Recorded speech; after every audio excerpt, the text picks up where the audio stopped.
title.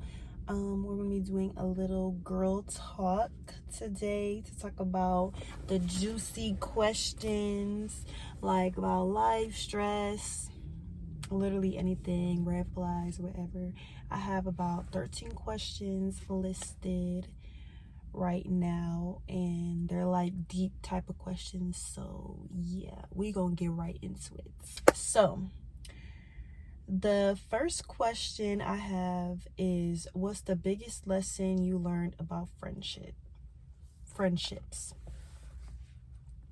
So I would say the biggest lesson about friendships, the thing I learned about friendships is some are, they're long lasting and like they're very like meaningful, and like that is like ends up being like your bestie, like your best close friend that knows everything about you and everything, and y'all just, and when y'all have fallouts, y'all come back and stuff like that. And then there's friends that are like,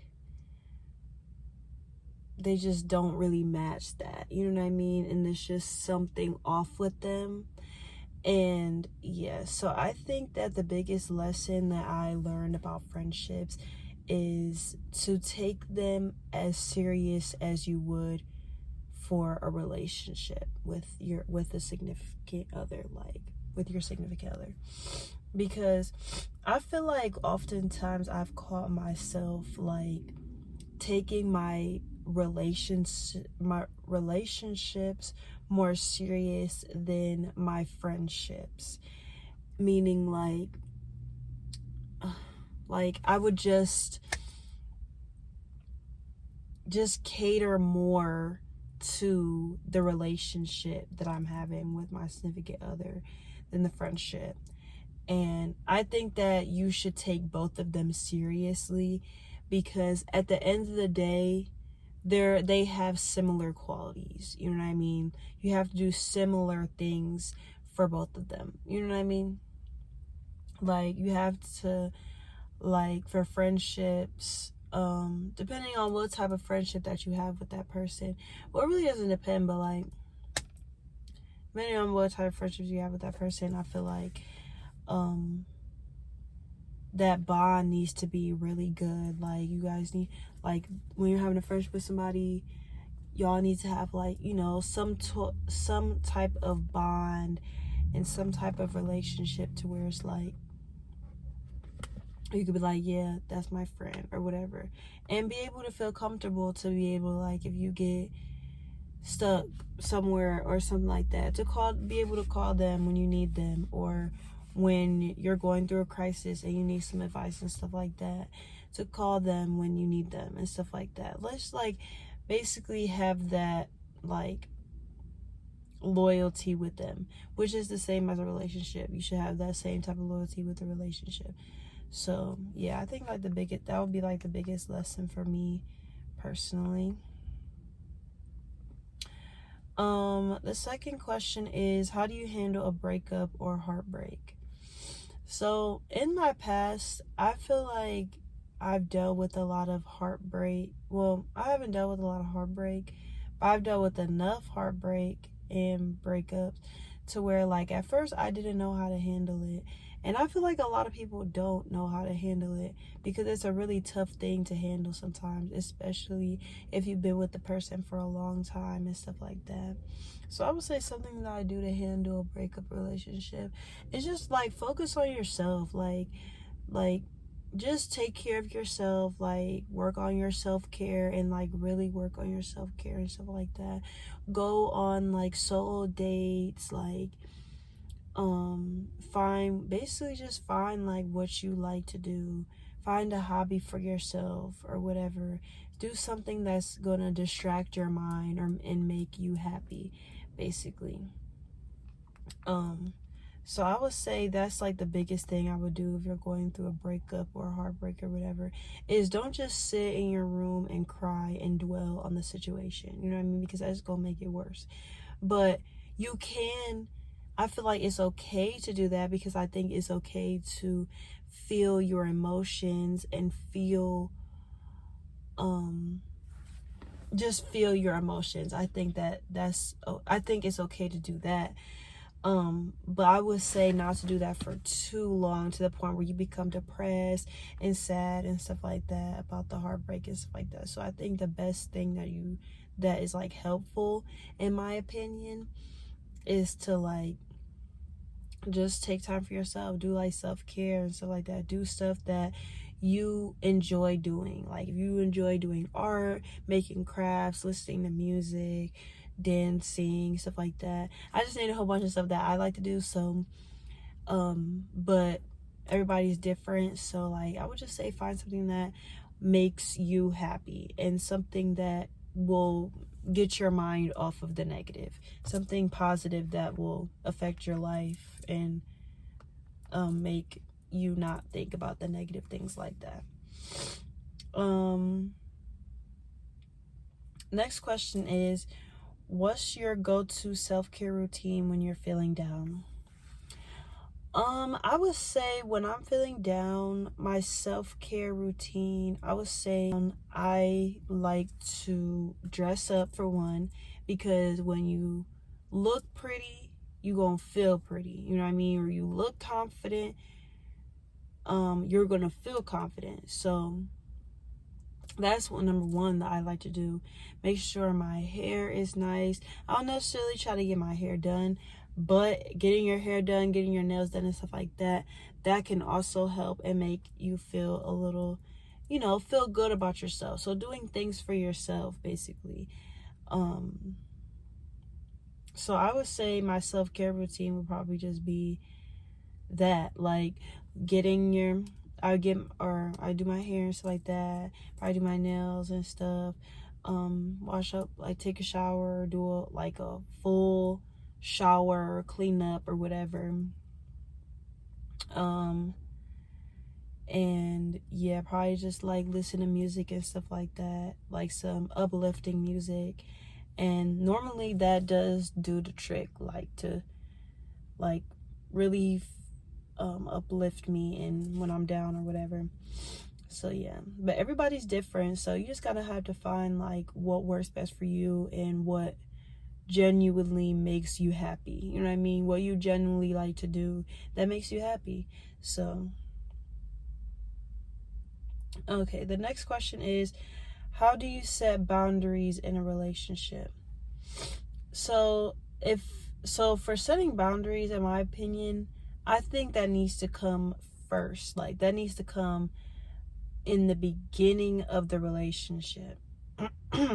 so that so that they know and you know what the boundaries are in the relationship, and that there's no confusion, there's no, mistakes or nothing, or misunderstandings or none of that. So I think that all needs to be discussed in the beginning of the relationship, or beginning before like y'all get into relationship or whatever. Like it's the initial, like when y'all start talking and stuff like that, because boundaries are very important. Like boundaries are very important, and depending on what your boundary is, it can make or break the relationship. So like me personally, is really important for my boundaries to not be crossed, because when they do get crossed, that's when I start feeling some type of way about the relationship. Do I really want to be in this relationship?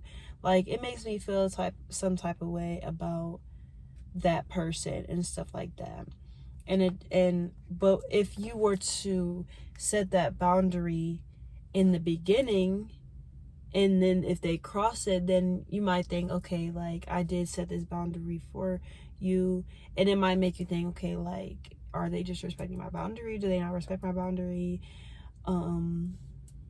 Stuff like that. So I think like setting boundaries and making sure that person actually understands what the boundary is, what that looks like in the relationship and stuff like that, I think that's really important. But it does need to be in the beginning, for real.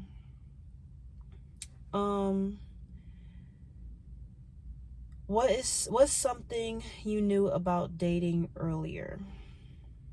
That's a good question. What's something you knew about dating earlier? I would say,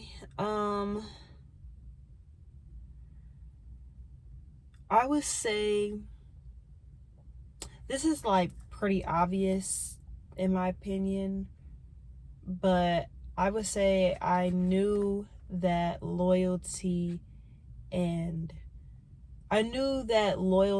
was very, very important. And I knew that communication was important also.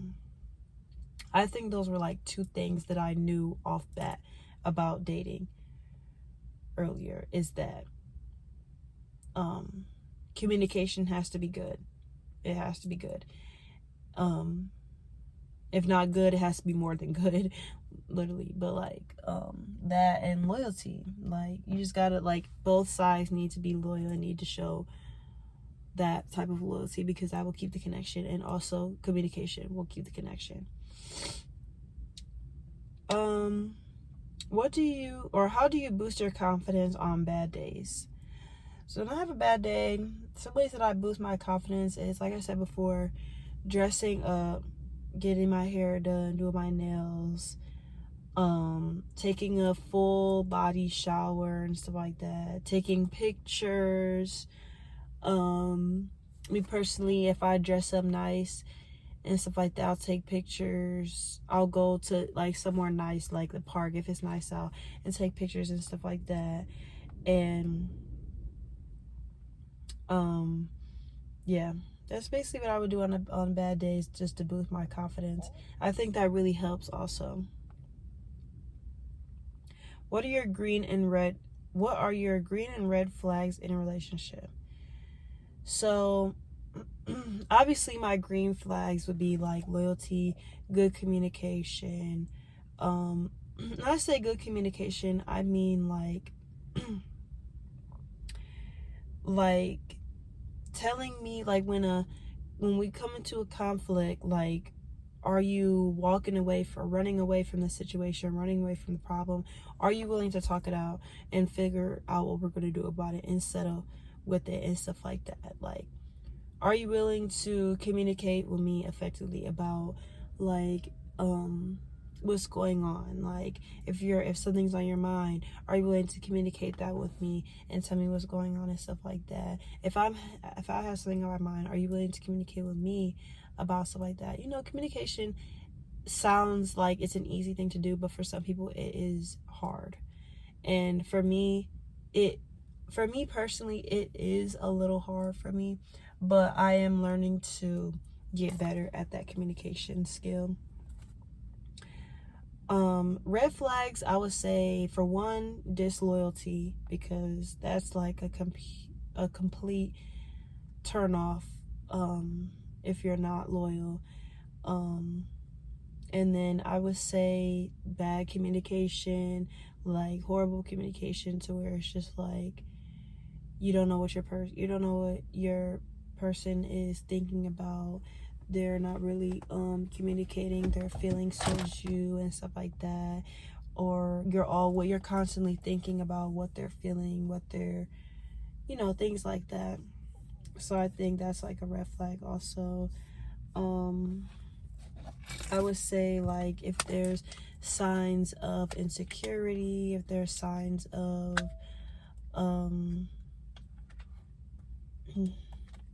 controlling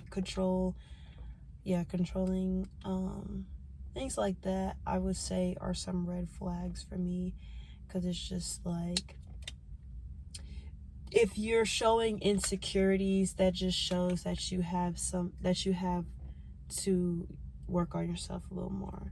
That person needs to work on themselves a little more. Although everybody is not perfect, but that's a red flag for me personally, because I don't want you to feel like that. You know what I mean? Like, it's certain things that you can tolerate in a relationship, and there's certain things that are just like, no. You know what I mean? So, but everybody does have their red flag, or different red flags and green flags. So that's going to differ depending on the person and their preference. Next question is, how do you balance independence with wanting closeness in a relationship? How do I balance independence with wanting closeness in a relationship?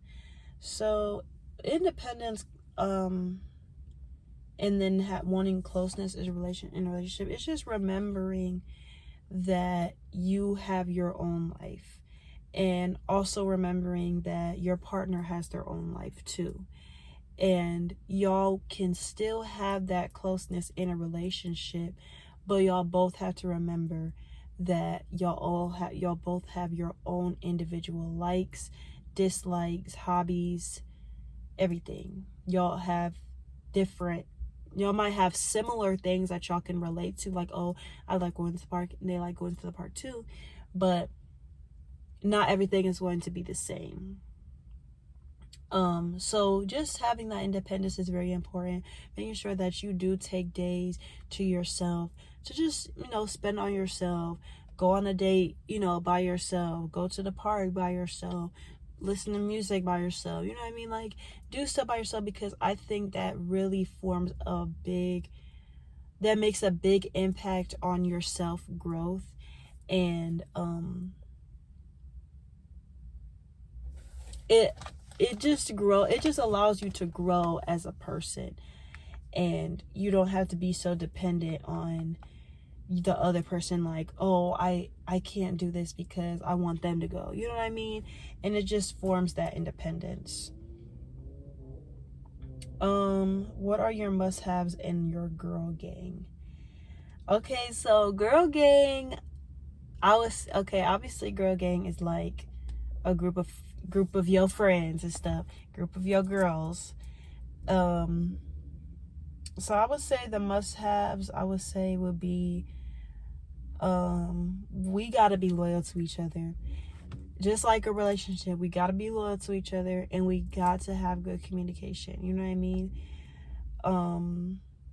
We don't always have to tell each other everything that is going on with each other, but just having that loyalty and trust to where, like, if we really need each other, we're there. You know what I mean? Like, it has to be to a point to where, like, okay, like, if I'm really feeling bad and, like, I really need somebody to talk to, I know that I can call my girl gang, or I could talk to one of the girls in my girl gang to talk it out, and we'll be all good. And I know that they're gonna have my back, and I know that they gonna, telling me the truth, tell me the real, even if I don't want to hear it, stuff like that. Like, that's real girl gang, when your friends can actually tell you the real, even though the real might hurt.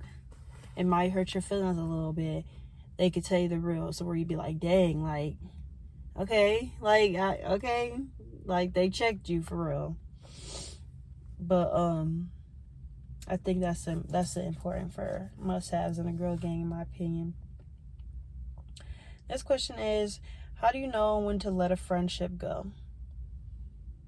And me personally, the obvious reasons to let a friendship go is if they just do you completely wrong. Like, they just do you completely crazy. That's like the obvious reason to let your friendship go. But maybe other reasons might be, like I said, disloyalty, bad communication, stuff like that. Or, like, even like shadiness. Like, 'cause I know a lot of girls out here be a little shady, and it just be like, oh, I don't know what, I don't know what's going on.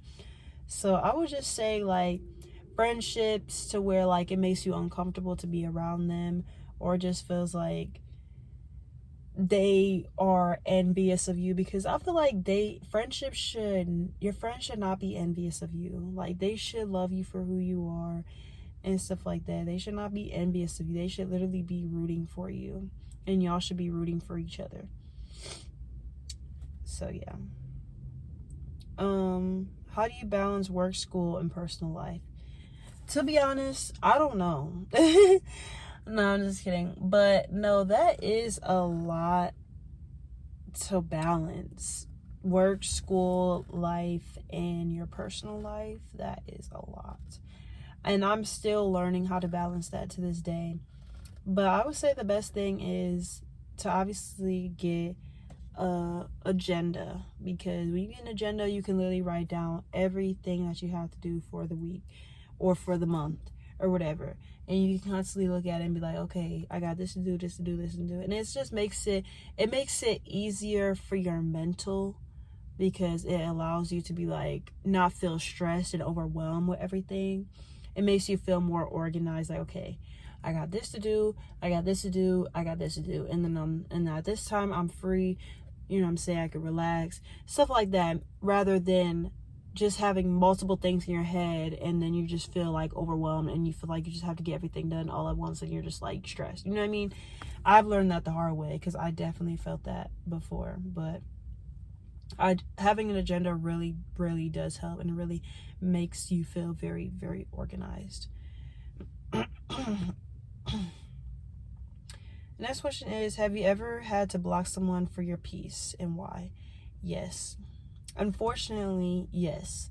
Which is very, very sad, because you shouldn't have to do that. You know what I mean? Like, if you want peace, you should have to get that. You shouldn't have to, you know what I mean? But sometimes blocking people for the sake of your peace is something that just has to be done. You know what I mean? Because your peace is very important.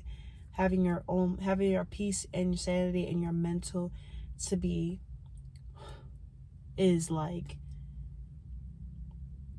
it's great. You know what I mean? So if you gotta, you know what I mean, you gotta do what you gotta do to protect your peace, do what you gotta do, because your peace is very important. And if you're not at peace, it's just like, it's gonna be a whole chaos in your mind, in your world, and everything is just gonna be crazy, and that's not good for your mental health in the long run.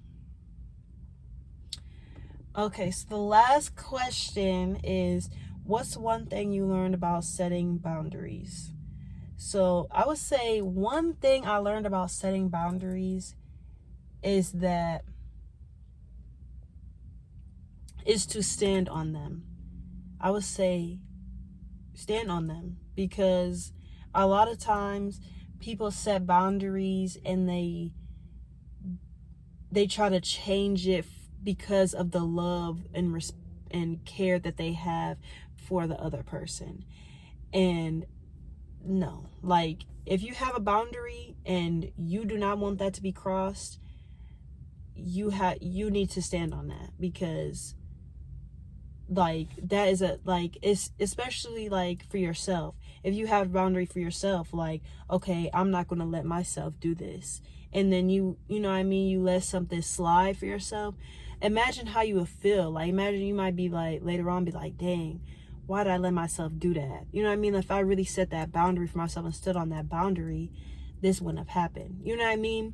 So stuff like that, like, really stand on that boundary. If you have a boundary for yourself, really stand on it, because having your peace and respecting your boundaries and making other people respect your boundaries is very, very, very, very, very important.